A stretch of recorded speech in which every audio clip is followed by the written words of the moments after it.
Bueno, yo creo que el final de la legislatura me gustaría destacar algunas cosas que están encima de la mesa. Evidentemente el Brexit va a jugar un papel central de aquí a mayo, si se resuelve, si no se resuelve. Y luego hay algunas cosas que yo creo que vamos a intentar llegar lo mejor posible, o deberíamos intentar llegar lo mejor posible a las elecciones de mayo. Una es el desarrollo del pilar social europeo, que me parece fundamental, pero que hasta ahora se ha concretado muy poquita cosa. Lo otro, la cuestión refugio e inmigración.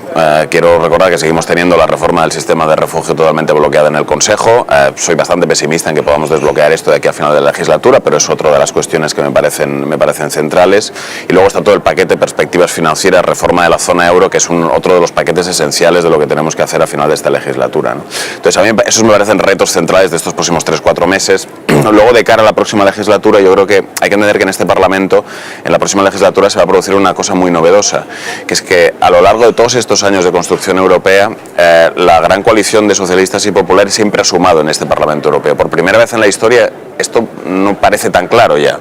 Entonces vamos a ir a un Parlamento Europeo mucho más atomizado, donde la construcción de mayorías va a ser mucho más complicada, ¿no? Y yo creo que aquí, por lo menos desde nuestra perspectiva, el gran reto es que en esa nueva configuración de una nueva mayoría en el Parlamento Europeo pese menos la extrema derecha, esté menos en el juego político la extrema derecha, que, ojo, quiere estar. La extrema derecha no quiere destruir las instituciones europeas, quiere estar en el juego y asaltar su sistema institucional para dar una determinada dirección. ¿Qué peso tiene eso o qué peso podemos tener? Pues formaciones que queremos trasladar un cierto malestar ciudadano que existe, pero en clave proeuropea, en clave social y democrática, ¿no? Y aquí yo creo que es el papel que nosotros pues queremos jugar, ¿no? Bueno, yo creo que en el debate sobre esto de si es reformable o no reformable la Unión Europea, bueno, yo soy partidario de ir a la raíz del debate y repensar determinados fundamentales de la Unión. Yo soy partidario de eso, y eso significa repensar cosas que están en el tratado. Yo creo que ese es un debate que se puede tener abiertamente. Por ejemplo, en materia de gobernanza económica, el tratado de estabilidad que viene de Maastricht se ha demostrado totalmente ineficaz, y toda esa parte habría que reformarla. Ahora bien, estamos en disposición de abrir el melón de los tratados en el próximo mandato. Yo creo que, siendo sinceros, creo que mayorías para eso va a ser muy difícil. Entonces, ¿esperamos al día D de la reforma de los tratados para intentar hacer avances o intentamos hacer cosas dentro del marco jurídico actual? Yo soy partidario de esta segunda opción. Creo que incluso dentro de un marco jurídico muy imperfecto y muy criticable se pueden hacer muchas cosas, ¿no?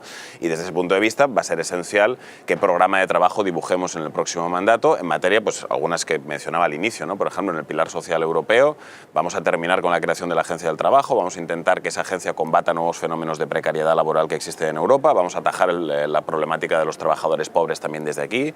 En materia de gobernanza económica podemos empezar a avanzar hacia un mecanismo de reaseguro de subsidio de desempleo europeo, hacia un seguro de depósitos europeo que nos permita mejorar el sistema financiero y controlar la especulación. Son cosas que se pueden hacer.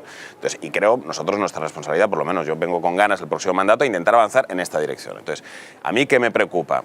¿Qué mayoría se configura en el próximo Parlamento? ¿Y qué mayoría en la Comisión? Porque en función de qué mayoría tengamos en el Parlamento y qué comisión tengamos, avanzaremos hacia aquí o avanzaremos hacia otro tipo de agenda securitaria, de cierre de fronteras, de atizar la xenofobia, etcétera, etcétera, que es lo que quieren algunos. Entonces aquí la gran pregunta es: ¿en qué medida se le va a abrir o no la puerta al próximo grupo de la extrema derecha para que pueda incidir en el próximo plan de trabajo del próximo quinquenio aquí en Bruselas?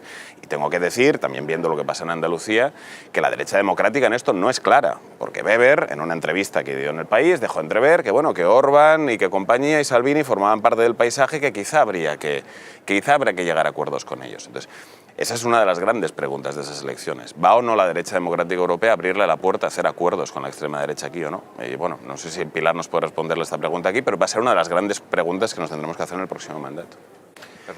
Yo creo que sí. A ver, es verdad que hay una desafección del proyecto europeo contra la ciudadanía. Negar esto, incluso en las estadísticas, se hizo el Instituto Elcano un estudio muy bien hecho sobre cómo había evolucionado la Europa en España.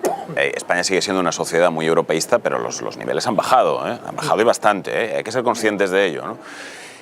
Desde mi punto de vista, ¿cuál es la manera de recuperar un proyecto europeo en el cual la gente vuelva a creer y se ilusione? Yo creo que debemos ser capaces de sacar desde aquí iniciativas que le hablen a los problemas de la gente. Creo que no hemos sido capaces de hacer eso en los últimos años, ¿no? Y voy a hablar de cosas muy concretas, ¿no? Vamos a ver, de aquí al final de la legislatura, quizá, si todo termina bien, podremos sacar una nueva directiva sobre permisos de maternidad y paternidad que establecerá unos mínimos para toda la Unión Europea. Unos mínimos que a España no nos van a servir porque estamos mucho más avanzados, pero que en otros países de la Unión Europea sí van a servir. Bueno, eso le habla a la gente, ¿eh? Y es una medida muy concreta que podemos impulsar desde aquí.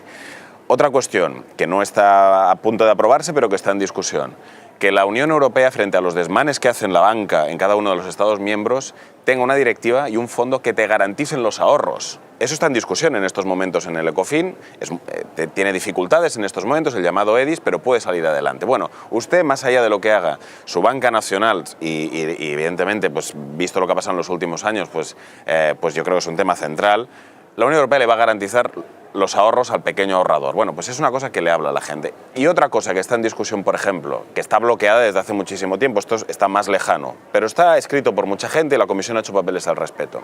Si usted es un desempleado de larga duración, como hay muchos en España, y su Estado miembro ya no puede pagarle un subsidio de desempleo porque no puede, como ha pasado en España, donde el 50% de los parados llegaron a no tener subsidio de desempleo, estuvieron absolutamente dejados de la mano de Dios, la Unión Europea tendrá un reaseguro de desempleo para que usted no se quede tirado. Bueno, eso se está discutiendo, crear un modelo de este tipo. Entonces, este tipo de cosas hacen europeísmo, le hablan a la gente, le hablan a sus problemas cotidianos, ¿no? Y a mí me gustaría ver una legislatura próxima en Bruselas, en el Parlamento Europeo, dedicados a fondo sobre estas cuestiones, ¿no? Porque en Europa hay mucho sufrimiento social, en la poscrisis está siendo durísima para mucha gente, tenemos fenómenos nuevos como el de los trabajadores pobres, gente que trabaja 8 o 10 horas al día y no sale de la pobreza, que son tremendos, y si queremos que el proyecto europeo tenga sentido para la gente, tenemos que estar en estas cosas muy concretas que le hablan a la gente.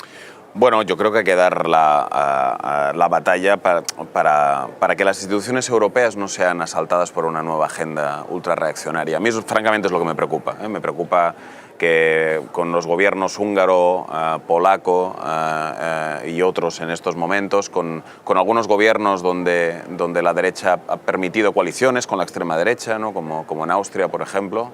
Venimos de una presidencia semestral, ahora la austríaca, donde había extrema derecha en el gobierno, cosa que no había ocurrido nunca, ¿no?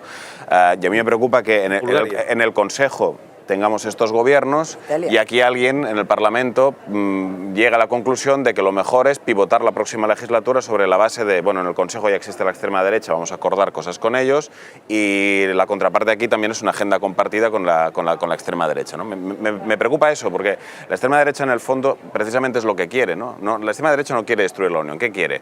Pues que la agenda seguritaria en inmigración esté en el primer plano. Quiere, por ejemplo, que la Comisión deje de abrir procedimientos de infracción contra Polonia cada vez que hacen una ley controlando los tribunales, y quieren, por ejemplo, este tipo de cosas, ¿no? Y me preocupa que podamos ir ahí. Entonces, ¿cuál es nuestra voluntad?